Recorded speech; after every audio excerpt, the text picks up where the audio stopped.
We've got a bunch of concerns going on in society, and they're all about your democracy influencers. Because you are delivering money into Kamala Harris's pocket, and your opinions, which are violent, vile, and narcissistic, sadistic. That is democracy at stake. We need to make sure that we can bring seduction into the lives of all the men and women on the planet, including especially the United States of America, so that we can control the globe and emotions. We're even going to tell you how you're supposed to feel and promote things that you don't believe in so that you can fuel your audience into submission. And that's Kamala Harris on the Daily News. Make sure you smile. Make sure your weird ass daughter quits her knitting club and goes to the New York Fashion Week, because that has now become the new form of Fashion Week. Demonic beings walking around in an already demonic space that absolutely has nothing to do with fashion and nothing to do with anything of substance. It's not about the consumer. It's all about the rich. And then what we'll do is we'll make videos about it. We'll make videos about it where you'll look back and giggle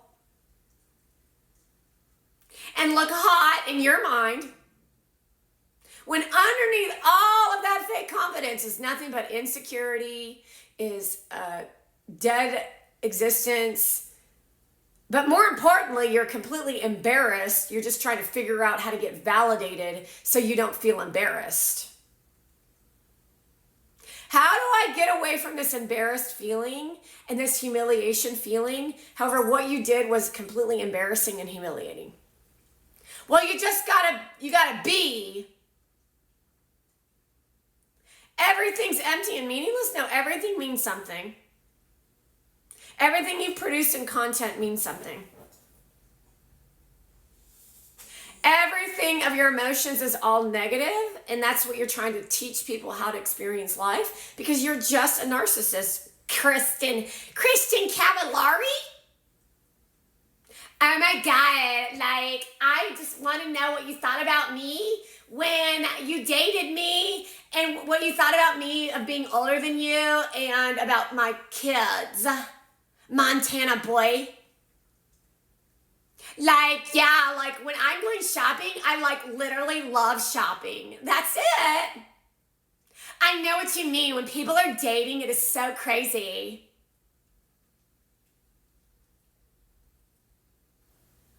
Wow, you're intelligent. I'm not really sure who's actually watching that shit. But if you're watching it and you're enjoying it, it says everything about who you are too, so you should be fucking humiliated.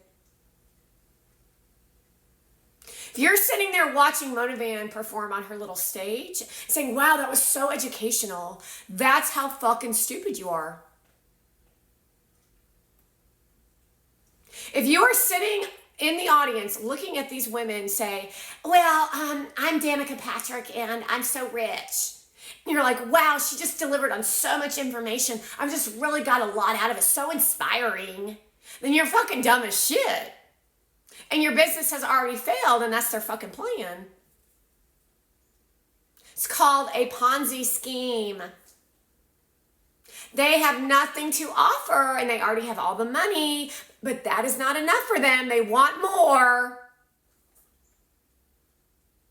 They have rot brain. What part of that don't you get? They'll make your toes curl. Well, that's something that I want to experience every day of my life. So what does that say about the people who follow those women? You all got rot brain. What does it say about those of you who go into a comment section and purposely cause upheaval and uproar amongst people? It's called your narcissistic personality disorder. However, we know that you're bots. We know that Shu Chu has hired these people with the help of Kim Kardashian to generate and fuel out nasty behavior, while the rest of you run around like chickens with your heads cut off going, be kind, happiness, optimism, happiness, optimism. Oh, look. I would actually define that as mentally ill. So these people who are literally talking to us about democracy and free speech, are withholding your democracy and your free speech, and then gaslighting you, or at least trying to demoralize you and devalue you, to try to create a prejudice and a racism that we've never seen before. And it's coming from the black people, like Ketanji Brown. Because anyone who starts off any fucking sentence with, I'm black, you got a fucking problem here. Anyone who goes to a historical site who's named Quasi, his name's Quasi, like fake, seemingly, and tells us that this wasn't the actual size of the house that the people lived who worked the sugar farms. He's not even American. His name is Kwasi, Quasi Hope. Not his real name, which means he's using an alias, which is illegal. Not American, and then he's going to a historical site and says that it was rebuilt in bigger size.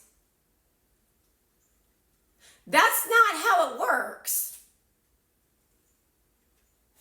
Have you ever seen tiny houses? Did you know that most of these people sat outside most of the day? Because they usually used their bedrooms for sleeping. Because they had a lot of work to do, because they didn't have a Kmart. They didn't have a Walmart. They didn't have a Walgreens. They didn't have factories working. They were the factory. And their payment, because money was not as valuable as it is today, was shelter and food. And then movies came along. And we need to sell this movie, so we need to exaggerate. And then the men that ran through the woods were really basically your typical gang members.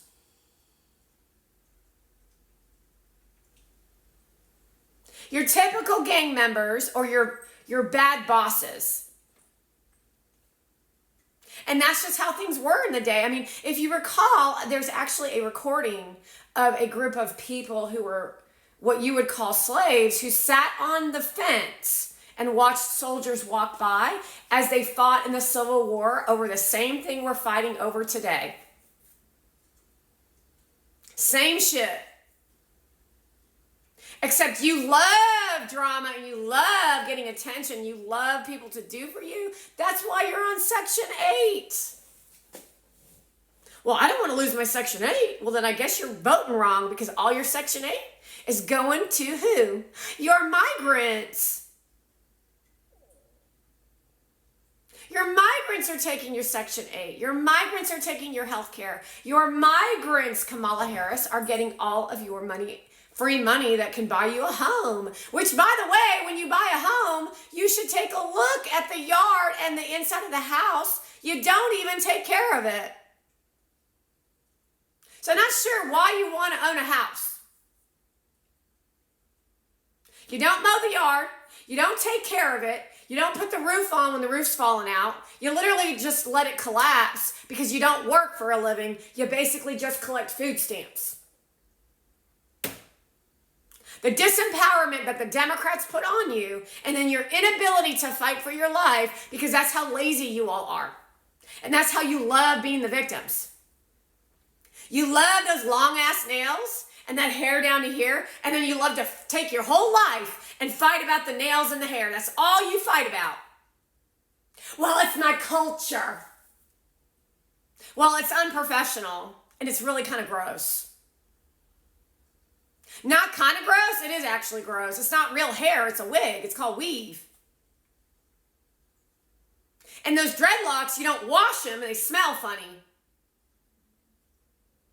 So I don't know, what about you with dirty weave and dirty dreadlocks? In your mind, makes me want to go to a restaurant where you're serving me food when it smells like ass because you haven't washed your hair in like a month. Sitting on your phone, like abuse. Ooh, look at that, that's hot. Literally the same as a Kristen Cavallari, just a little different. Not to mention those in Hollywood are the ones that are holding all of us back. But you like to take the front lines with Al Sharpton to live in some fantasy world.